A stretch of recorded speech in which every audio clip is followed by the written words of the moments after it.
Good morning, and I'm checking my levels, and they seem to be decent.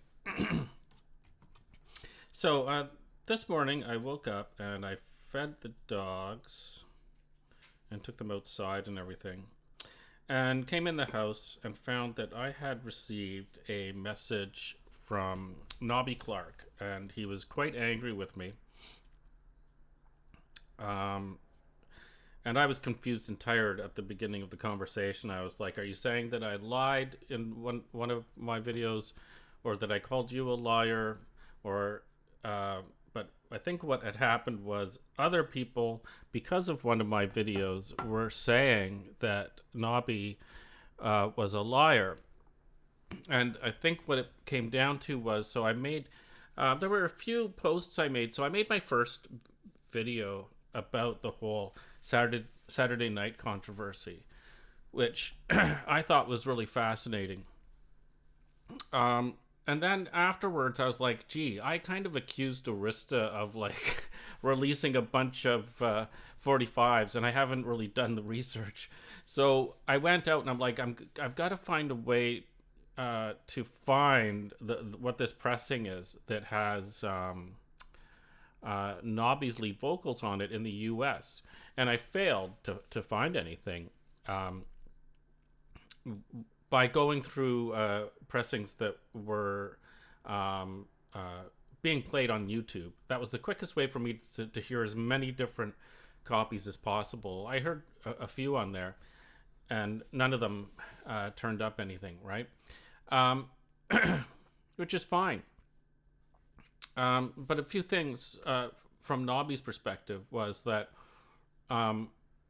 people were saying that because I couldn't find anything, that he was a liar about this being the case. And if I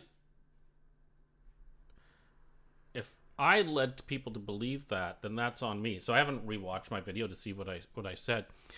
The other thing is, I certainly did not prove Nobby to be a liar because, looking at it logically, just because I can't find something doesn't mean it doesn't exist, right?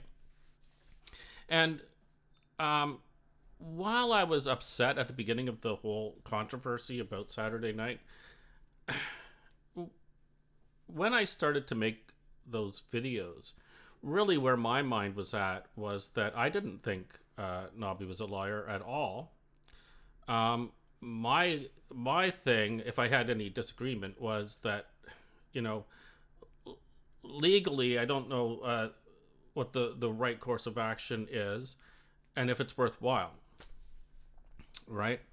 Um, and one reason, you know, I want to make this really quick. So my apologies to Nobby for not being clear about that. And if you're calling him a liar, there's absolutely no evidence that he's lied about any of this, right?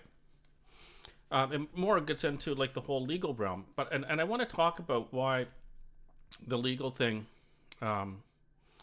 is. I want to tell you about an experience I had. So I had an experience. I wouldn't say, well, I guess you could say it was somewhat similar to what was being described here, where there was a huge sums of money, and circumstances had changed between the people that were going to have access to that money, right?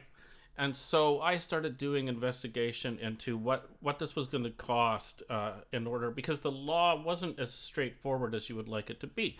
So I started looking into what would have to happen in order to get lawyers to review all of this and draw up at the end all of the agreements for everyone to sign and stuff like that. And so I started doing my investigation, and I found that there's this thing called forensics accounting. Now, it's usually used when laws have been broken, but also when you have people that are trying to settle differences, you may have to use forensics accountants that can go through every account that you have, right? And it's very expensive. It's tremendously expensive. So that was going to cost at least $16,000 just to do that. And even if the lawyer were to work pro bono, I still have to pay these accountants. It's incredible how expensive they can be. Like, imagine. And that was only going back 5 years. If we wanted to do a 5-year kind of thing, might have been less than that. So somewhere between 3 and 5 years of accounting. So there was that. What I also found was that the retainer for the lawyer would be about $20,000. And the retainer does not cover the accountant's fees. That is on top. So already you're looking at potentially, like $36,000, and then the retainer runs out, and and then you have more money that you have to pay. That's not the beginning and end of it, right? So it was going to cost tens of thousands of dollars. And I was looking at it, and I'm just like, what a waste of money for everyone involved. But then what I decided to do was to take advantage of a free 1/2 hour session with a reputable law firm. And I had all the documents, and we just quickly went over them, and they explained, the law with regards to all of this. And at the end of it, their advice was,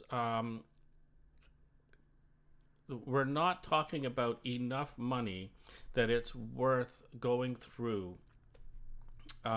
everything that you're going to go through.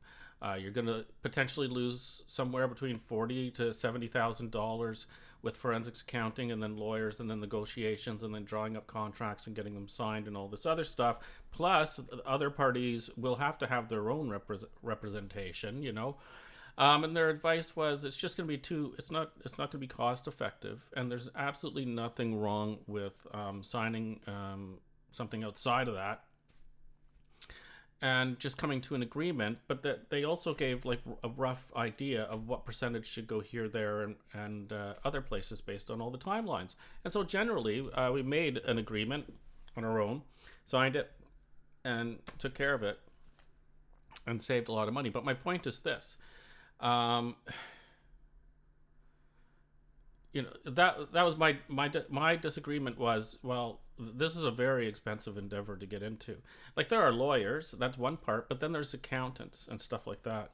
So I don't think that Nobby is a liar about any of the stuff that he's mentioned about his recordings, his voice, and I certainly don't have any evidence regarding that either. So that's the beginning and end of it.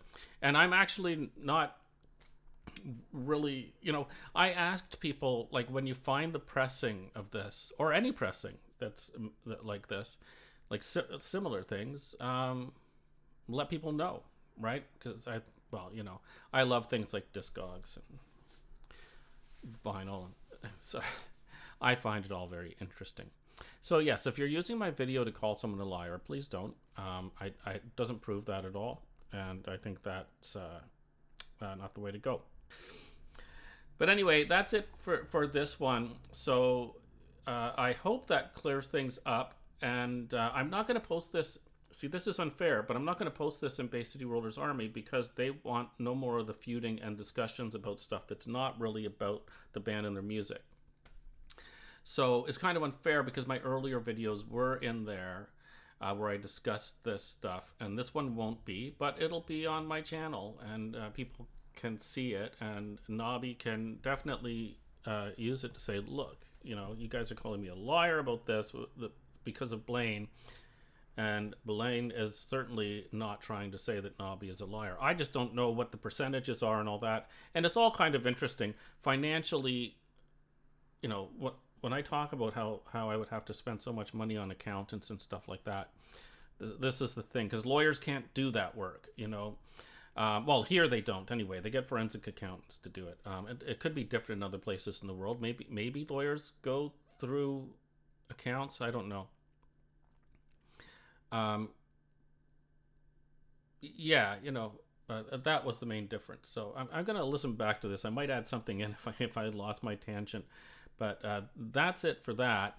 And sorry for misleading anyone with that video. My intention was to find out what is this 45 and how many copies were there. And really, this is something I should mention. So I'm in Canada. Something people should understand is that I'm removed from the situation because in Canada, Roland was actually released here in 1974, and that's how I heard it, right? And that's what was played on the radio here. And that's what's played in these stadiums here, right? The United States is a whole different ball of wax. They did not release Roland in the United States in 1974. So whatever happened down there is unique, and I have not found what it is yet, but it's unique and different from the experience that we had up here. So I thought I should mention that as well. All right, so have a good day. My apologies for leading anyone astray.